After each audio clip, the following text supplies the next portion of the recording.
ஓம் சாந்தி. அவ்யக்த சமிகை 16 ஜூலை 2025. நம்முடைய supreme teacher அவருடைய சக்தி நிறைந்த மகா வாக்கிய பாடம் என்னவென்றால், वर्तमान समय विश्व कल्याण करने का सहज साधन अपने श्रेष्ठ संकल्प की एकाग्रता है। इससे ही सर्व आत्माओं की भटकती हुई बुद्धि को एकाग्र कर सकेंगे. பாபா இந்த மாதம் முழுவதுமே ரொம்ப வினோதமான வித்தியாசமான ஆனால் அதிசயமான விஷயங்களை சொல்லி கொடுத்துட்ருக்கிறாரு. இன்றைக்கி என்ன சொல்கிறாருன்னா, மனித ஆத்மாக்களுடைய புத்தி ஒரு நிலைப்படுறது இல்லையா.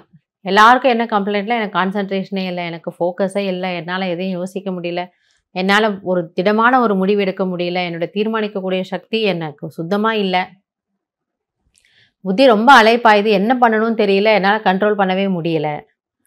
இப்படி அந்த மன புத்தி கண்ட்ரோலில் வரமாட்டேது அப்படிங்கிறது அவங்களோட கம்ப்ளைண்ட்டாக இருக்குது. ஆனால் பாபா என்ன சொல்கிறாரு, இந்த நேரம் உலக ஆத்மாக்களுக்கு நீங்கள் செய்ய வேண்டிய மிகப்பெரிய உதவி என்னவாக இருக்கும் என்றால், அவர்களுக்கு சகாஷ் கொடுத்து அவர்களோட புத்தியை ஒருநிலைப்படுத்துவது.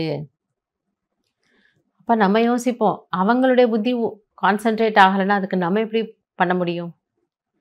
புத்தி ஏன் அலைப்பாயுது? அவ்வளோ வீணான எண்ணங்கள். அப்போ அந்த எண்ணங்களை குறைச்சிட்டோன்னா அவங்களோட புத்தி கூட என்ன ஆகிடும்?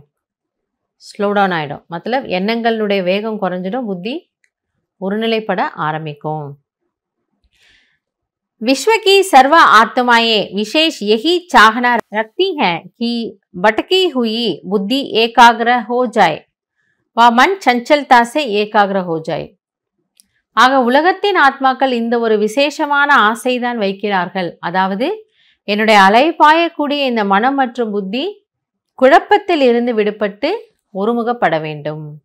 என்னால் கான்சன்ட்ரேட் பண்ண முடியணும், இது நான் எப்படி பண்ணணும் எனக்கு தெரியலை அப்படின்னு. ஏன்னா சில பேர் அப்படி தான் சொல்லுவாங்க, மெடிடேஷன் உட்காருங்கன்னா, சிஸ்டர் அப்போ தான் என்னோடய புத்தி அங்கே போகுது இங்கே போகுதுங்கிறாங்க. ஏன்? அது இது நாள் வரைக்கும் 2 யுகமாக அப்படி இருந்து பழக்கமாகி போச்சு. இப்போ அதை ஒருமுகப்படுத்துறதுங்கிறது ஒரு சேலஞ்சாக இருக்குது.